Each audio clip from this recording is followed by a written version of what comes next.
So we got Politrics next. He's talking about Obama and Trump because those are like the two people that are warring each other on the timeline nowadays. Trump is calling Obama the worst. Obama's saying Trump's the worst. Who do y'all feel? What do y'all feel? What do you think? Obama's a great guy? Do you think Trump's a terrible person? Obama ain't doing nothing for black people but be black. Oh my gosh. We all the gates running. Not disagree. Prove me wrong. We all the gates running. Can I say something? Can I say something that might back that statement based on something that was said recently on a Breakfast Club? Yeah, but sure. like, Let's hear it. I am all over. This is Team Obama over here. But Joe Biden, he was on the Breakfast Club with Charlamagne, and he was saying, like, if you don't vote for me, you ain't black, because it just makes sense to vote for me because you're black. Because you voted for Obama because he was black, and I am Obama's lackey, or his cavalier. Obama's a nigga. Thing. So it will make sense for you to vote for me. And I'm just like, my guy. I was a bit confused. I was like, that's my guy. I was a bit confused. I was like, what else do you have to offer? Kanye was Jay-Z's guy too. So I mean, yeah. Kanye Where's so your point, excited. Kanye jumped up. He's a Trump man now. Trump is definitely going to win the next election, and you know that. Ashley got her hand raised, so we have to let her speak first. I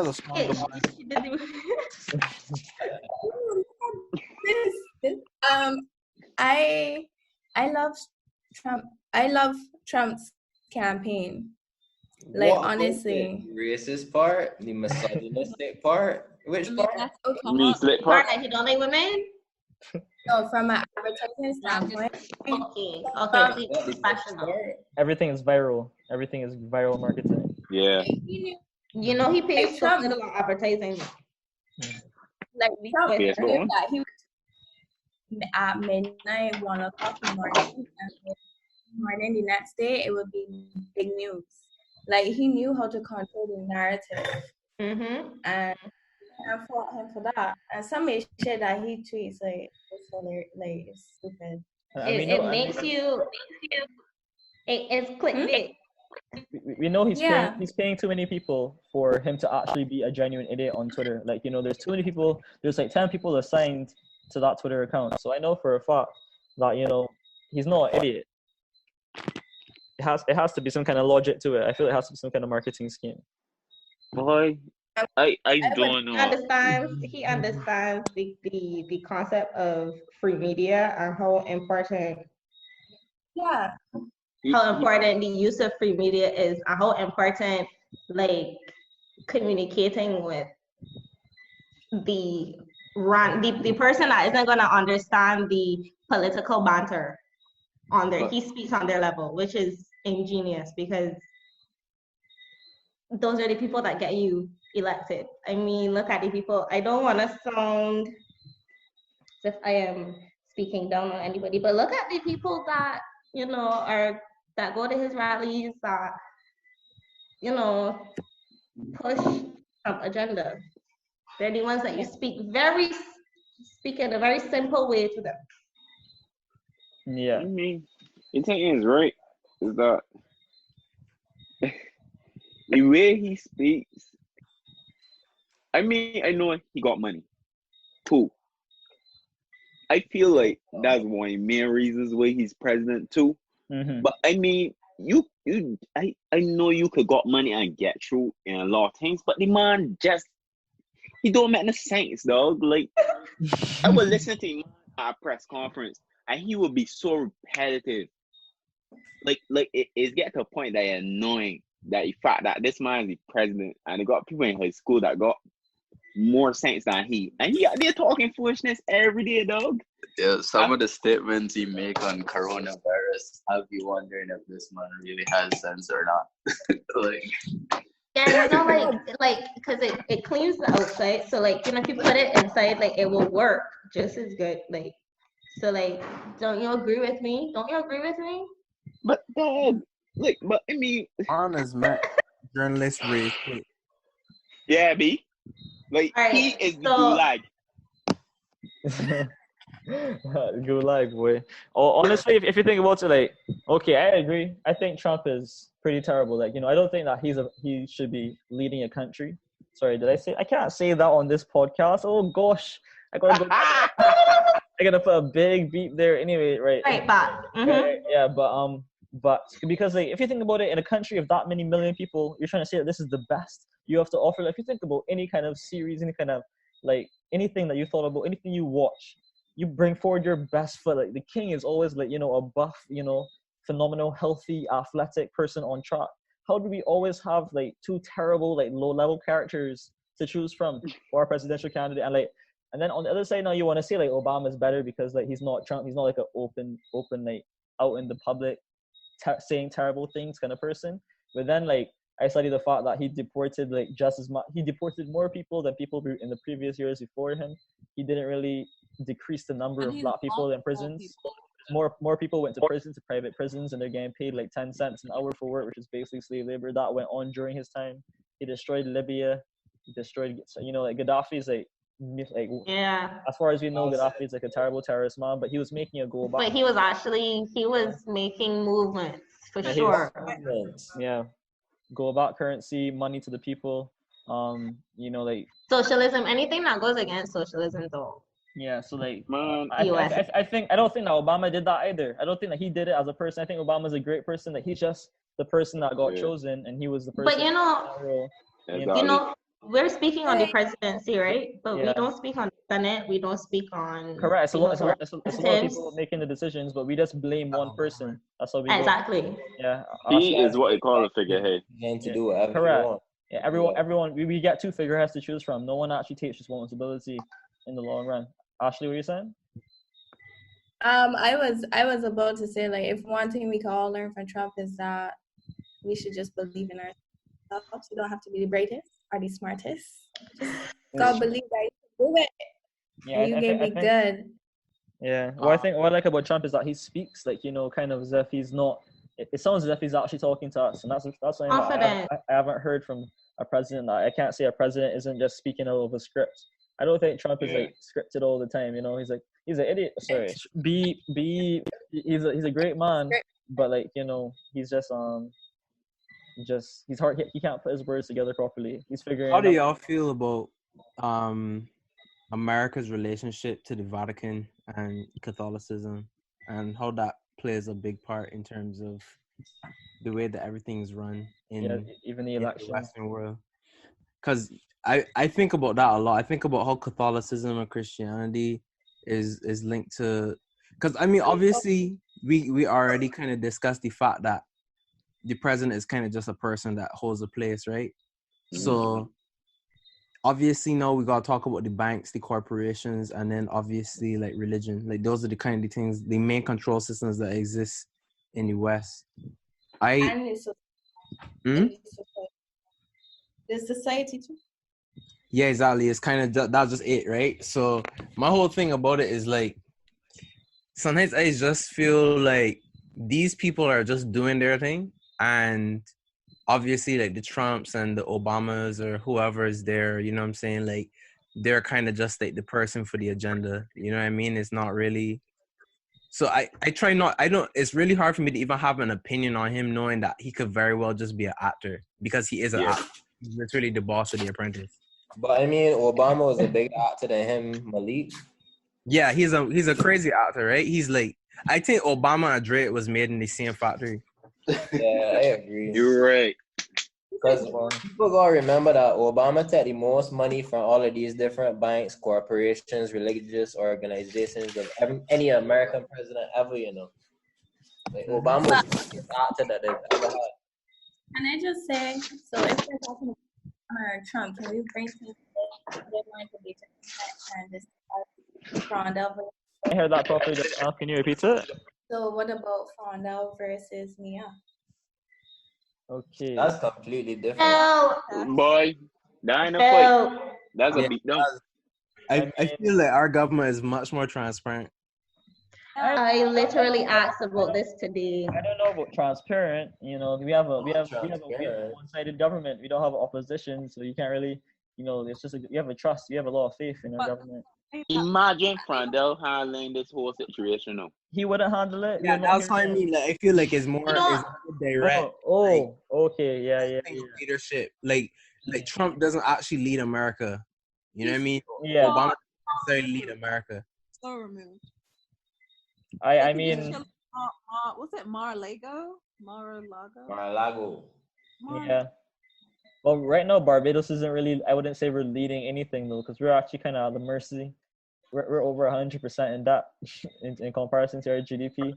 So we're at the mercy of people lending us money in terms of balance through. The monetary system is built on debt. We're all in debt to the reserve, to the top reserve. Let me ask this question.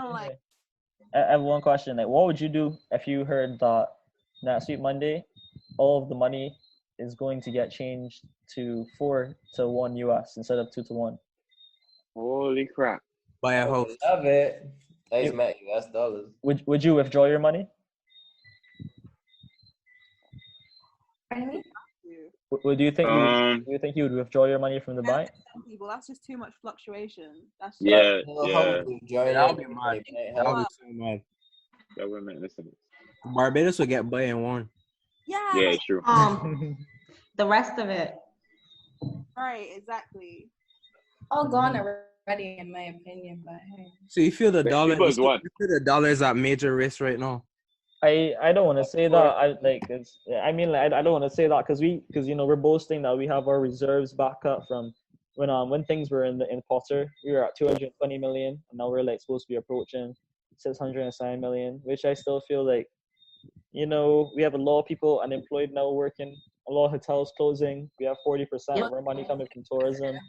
So no tourism for like a year. So you have to wonder to yourself, how are we going to make up that 40% of money that we're not going to make anymore while managing our debt without any tourists? But check it. I don't think the government's being that transparent. I need more statistics on what's going on with our money. Exactly. How this tourism being completely like at a standstill right now is going to affect us in a year or so. And I'm not getting that information. I'm getting about your fat is open, you can eat food that you ain't gotta eat your cooked food all the time. That's of no interest to me. We passed a Chefette line today in Wildy that was just like insanity. That had me feeling like withdrawing my money. I couldn't even explain to you why, but I was like, I'll take my money out of the bank. We're being distracted by the lack of the work of the journalists in Barbados. Yeah. You see, the thing that what I wanted to raise from that though is that the moment that we all feel like we need to take our money out of the bank is the end. But Phil, why are you taking money out of the bank? How is that helping? It's not helping. I'm just saying that what could drive people? What do you suggest? Like, what if you take it out? What do you do with it? Like, if your money is cash money instead of digits on a computer, what's the difference? Money. What do you think would be a factor that would drive people to a bank run, Donald? Like, what? You see any situations that would lead to like a bank run? A bank run? I mean, it don't really matter at this point because there's nothing like Barbados the whole Caribbean can get hit the hardest because of tourism. No airplanes ain't gonna be flying for the next like 8 to 12 months, and like so we just fuck up regardless. I don't see you taking out your money from the bank and putting it under your mattress as being beneficial to you. You know what I mean? I agree with you. It's not beneficial. I'm just saying that is a thing that has happened that really cripples people in the past. So I'm trying to see what could trigger people to feel that way, because that's the only thing. Like, you have to think, Phil, that's a very physical move. So you have to think of something very, very physical that would affect the infrastructure of the banks itself. Because I'm thinking people are trying to distance. They're not trying to come out or see anyone like, that's like probably like a second wave thing, Nothing but infrastructure's been affected. Like, you had those posts going around of like products in even closed stores like getting moldy. Yeah, moldy. But like your money, that's not gonna happen to money in a vault because it's airtight. Phil, let me say one more thing, right? You know how in America they got in America your bank deposit is be like guaranteed. They got insured, yeah. In Barbados they ain't got no guarantee. So you could go like let me say the average Bajan got, I don't know, $2,000, $3,000, $4,000 in the bank account. Let me say that bank go bankrupt. Everybody in the fucking bank will lose the money. In America, that's not possible. So like, in an economy like this where nobody ain't paying the credit cards, nobody ain't paying the mortgages, nobody ain't paying. Banks can go belly up for sure. Go belly up. So I'm gonna beep out that entire part, Donald, so we don't scare people, and that doesn't happen. Cause that's what I mean, though. Like someone hypothetical, guys. Someone can hear you say that. It's really gonna happen. The only reason that America and England have those sureties now is because it's happened to them before. Yeah. Like it's happened to people lost that money, and they never wanted that to happen again. So that's still though, even though FDIC insures your money, that don't mean that you're gonna get it back just like that. There's probably yes, it does. It does. It's 100% guaranteed. I want to give a little inside scoop here. Can I get a little inside scoop? Oh, wait, Ashley has her hands raised to the. Sorry, Ashley, go ahead. This raise hand thing is my job.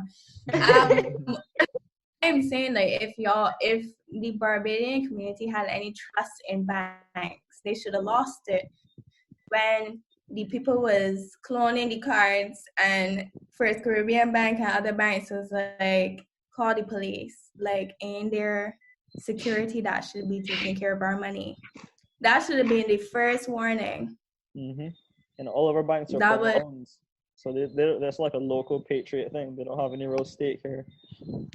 Just topping back to the FDIC thing real quick. They said they have 99 years to pay back. 99? Huh? Yo, that's what he was saying. That way was saying is when 99 leases on land. That might sound real bad, right? But at the same time, you could still take out loans against the fact that you had money in your bank, if you get me. In Barbados, your money could just be gone. But 99 years, that's real long. Because if you understand where you're coming from, you could still say, all right, I have 50 grand in my bank, it gone, again, paid back in 99 years, but I can't pay it back. So I could go. They could say, well, bro. Off of that. In Barbados, we ain't got that rate at all.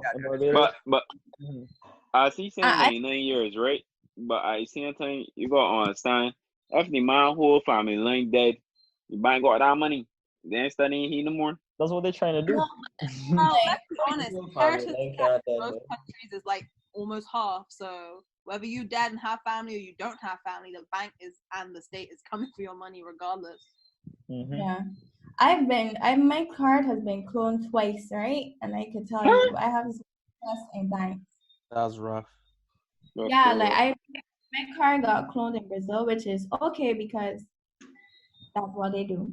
And the person took off money off my card every day until it was completely empty. And I had to wait 45 days to get a refund for each day. So like if they took off $20 today, I had to wait 45 days to like got back on. And then the day after, I had to wait 45 days for that next set. And then my card got cloned when I was in Barbados last year this time. I have zero trust in banks. Like, my friend, can I interject here? And you have no reason to have faith in them. They've never given you a reason to. Have money, and money is fake. They even said like this little girl in Brazil, let me get you money to pay she rent. I was like, nah, boo, you got 45 days, buddy. That's crazy. Yeah. What are you saying, Talia? So I have a friend that works for CIBC, and she told me that, so you know, like if money just magically appears on your account, and because you know that happens sometimes. Some people are that fortunate, and the tellers do a little slip up or whatever, and your money and somebody's money gets put on your account. Mm-hmm. Apparently, if you draw it off, you're good. It's not a problem because it's not at you; it's at the bank. So the bank then tells you, the person that, you know, lost the money or doesn't have the money on their account, they tell you, you know, they have to wait for the person to put it back because they're going to contact the person or whatever.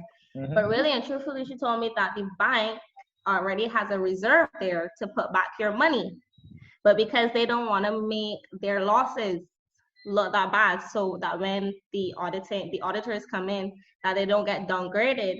They make you wait, like actually 45 days or longer for them to then process that out, which is crazy because it's already there.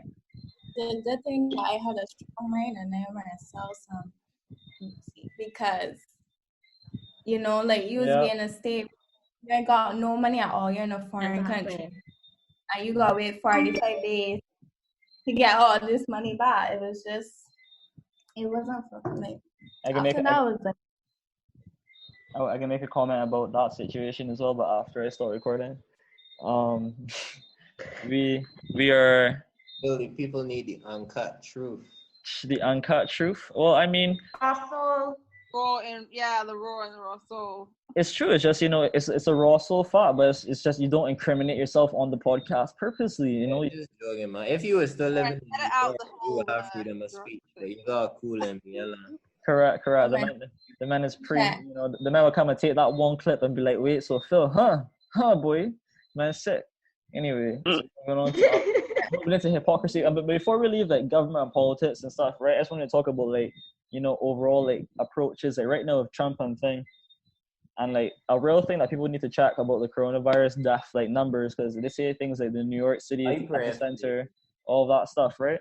New York City itself, interesting thing is that 1/3 of all of the coronavirus deaths are from nursing homes, and like they knew that these are the only people that are like really at risk. They're over 70. Most people have conditions. You know, you're putting them in a close area, kind of uncontrolled, and they even waited late to kind of count those deaths. So like it's a real sketch. You know, the lockdown thing I respect, but the nursing home thing, yeah, you feel. You see, I can't even say I respect it. You know, I can say I can follow the logic, but the nursing home thing does not make any logical sense to me. Like that's like inexcusable. But we kind of spoke about that last episode, so I don't really want to go too deep in that yet. We probably put that back on at the end. Still, they got people in America that once they got coronavirus, even if they fall down the stairs and break their neck and dead, they still classifying it as a coronavirus death. Corona death. Can't really take them seriously. Correct. You can't, because they're bumping up all the numbers, you know, and it's like even if there was a virus, this is not how you would approach it to save lives. You feel me? Like it's proven that, but I don't know. We have to see. I want saying though. When I feel that just hyping it up. When I feel that this is just another way of controlling population on Earth. 100%. I feel that we're transitioning. Like local example. If you my friend's mother went to the doctor the other day for a regular little sniffle. You know, like she wasn't feeling well, but nothing major. They just sent her into a back room by a tent with a doctor who, you know, walked in like, which one of y'all have COVID, you know, and they were sitting side by side in this room, and and then like the doctor got vexed because the man in the front kept sending people back to him, and he's dealing with COVID to classify things. So like, you know, there's a lot of like real obscurities. Like we built that Harrison Point location real fast. Exactly. You know, trying to build a whole hospital like 10. They built that so fast. I felt like it was already there. Like they had just Yeah, I know Bajan construction, and I mean, I'm saying that's what I'm saying. You know, like things is such a wild. You know, man, here went QC, and your stadium took a couple of years to get done by government, but this that's their game, Bill. that is. I haven't seen it yet. I think it's a mirage. I feel like it's come full circle. You know, like I don't think that we could expect that we could survive 20, 30 years without anything like this happening. Like I have a grandmother that's a and she's like, these things have been happening, like nothing changes. And like I don't think that we were exempt from something like this. But I see you saying, right? When has the world ever locked down like this before? They've had worse viruses than this before, worse mortality rates than this before. When have they ever taken away our privileges and freedoms like this before? This is nothing that's exactly what you're saying. They couldn't have taken away things like this before because 80 years ago we weren't traveling this much. We weren't outside this much. We weren't doing as I would say we were outside because people were outside working, interacting every day. But the war was going on then. We weren't traveling, but you know, and that's the interesting thing. Whenever there were wars, is when you would see viruses. When soldiers returned home from war, that's when you would see viruses develop. Huh? I couldn't do like we weren't as exposed and like as globally connected as we are now. Yeah, I think that like locally in Barbados we had 7 deaths, and everyone was majority, I think 5 out of the 7 were over in the high risk category with existing conditions. Yeah. And it's very likely that they could have died from COVID or not died from COVID, but let's call those our COVID. That's F it somehow here. The infection rate is supposed to be lower than the regular flu, or around the same as the regular flu. So I mean, I don't think that we had enough proof in Barbados to lock down yet. I would have waited till. I mean, that's ridiculous for me to say that I would have waited, because I'd be putting lives at risk. But I think that we would have done less damage if we had put the alphabet grocery system in place from the beginning. So, instead of having the weeks of people with the long lines, 100 miles past Poplar down the hill, from the beginning, as a government, put together all the data, verify it, and then say, okay, man, y'all can go to this on this day, everything resumes as normal. Hindsight. And I'm sure, as it came in, but everyone was like, so what do we do? Because this is the first of the first. And I feel like if anything like this happens again, at least society will be like, well, we probably would have adapted so much that it wouldn't be that much of a thing to just. Not only that, it's not only the adaptation that's going to take place. You have to also think about the information that's being logged right now, and the fact that it's going to be accessible 100 years from now. The information from the Spanish flu, it's very limited. You only have some medical documents and some stories from survivors that were children, really and truthfully, because I saw. Experiment? Pardon?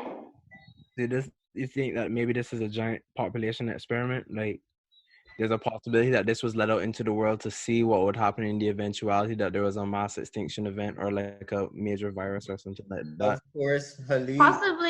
Possibly. I feel they're trying to evolve. I'm one of those people that believe that everything happens for a reason. And somebody didn't just wake up one day and was like, oh yeah, let me just blame a guy eating a bat for a pandemic. But no, it was planned. And if you look at the places that were hit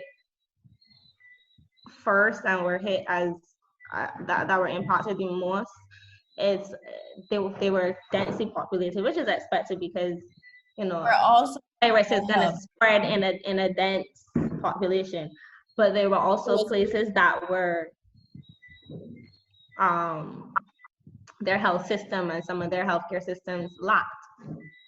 So I know that China got a problem with overpopulation already as it is. Mm-hmm. So that's a big case there for that too.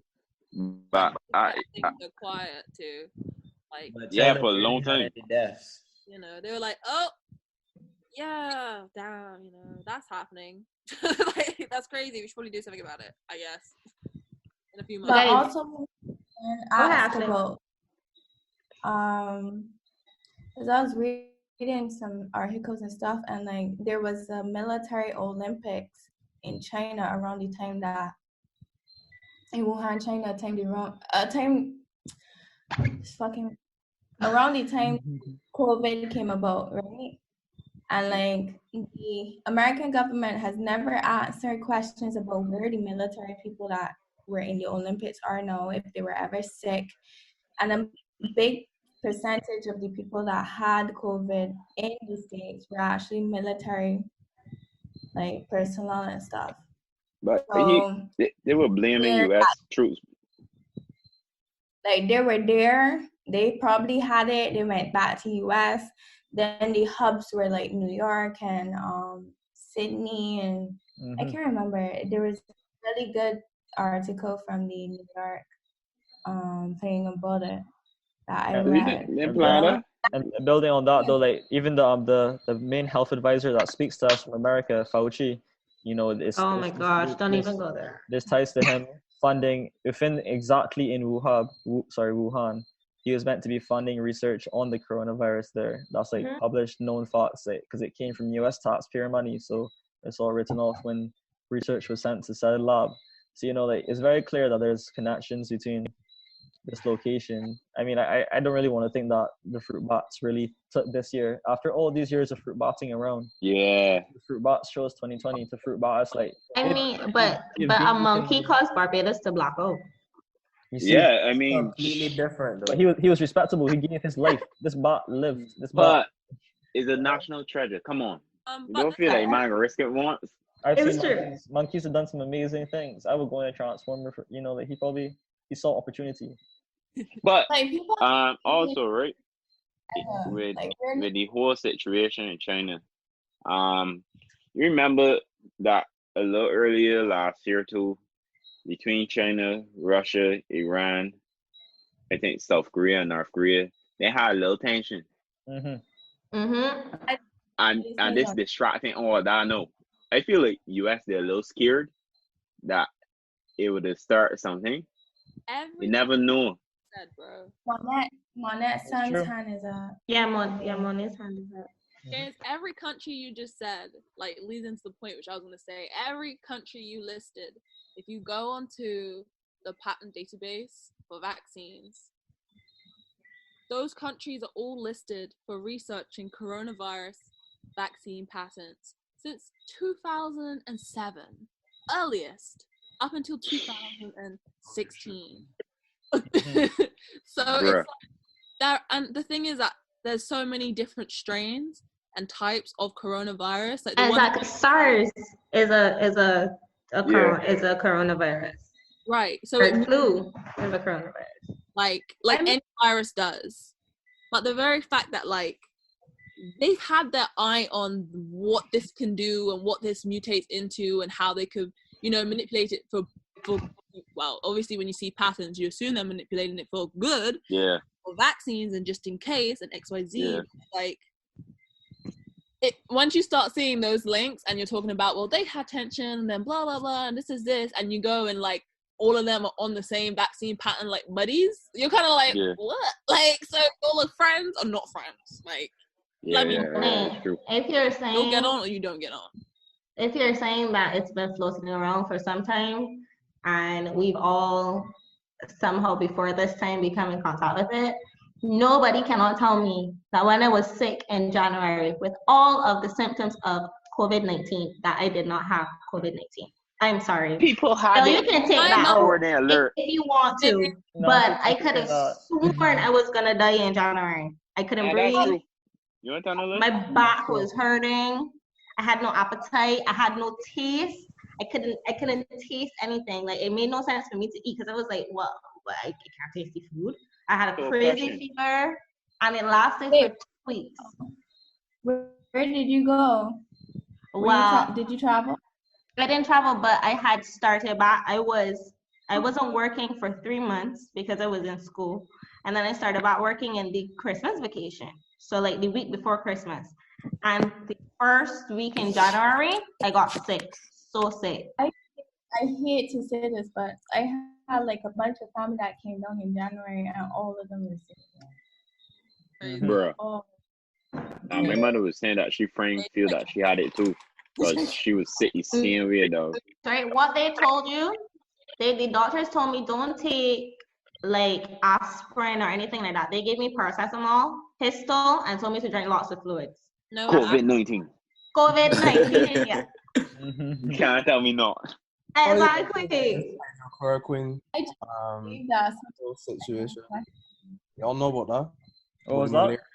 Hydrochloroquine. Correct. Yeah. And it's it shows results in 5 days. It shows results in 5 days allegedly. I saw something as well today. They were trying to say that it's causing bad effects as well. But I mean, why? Yeah. I'm only seeing news like, you know, about. But this is the first time that they're actually showing you news about it, and it's like bad news. You know, that's really sketch to me as well. Trump said that he himself taking it. Mm-hmm. Other than Trump talking about drinking Lysol. Lysol. Why is this thing I heard that man say? I feel he's just saying what he Right wants. in the air. That's what we want to hear because we talk. I would But never I mean, talk think about of it. the president this much. Honestly, right? He ain't thinking logical. He thinking like, yo, if Lysol is kill germs, what we do just infect ourselves That's what to I'm kill the germs? saying. Well, you know, if you look at the back of a Lysol can, it say that it cures coronavirus. Not cures. It But kills. a Yeah. different strain? It's true. It's true. You don't know what strain it is. It also says not tested on animals. Why would you ingest it? Someone has to be the brave one to go first. Yeah, Go first. yeah, take one. Honestly, like I don't think the worst part is even Trump saying to take it. I think the worst part is the fact that there were people that actually did it. Yeah. But we look at these people and say, oh, well, why would you listen to Trump and ingest Lysol? But there were people in 2016 that thought it was cool to take Tide Pods. So, like, Huh? What? That was a challenge to go viral, though. Who doesn't want to go viral? Trying to be hilarious. Yo, I feel like man, it just wake up one day, age 25, I tell yourself, yo, let me try something that might potentially kill me, but it might be cool and get me viral. You just waste 25 years, you're like, no. For the boys. It's just a piece of forbidden candy. We lazy.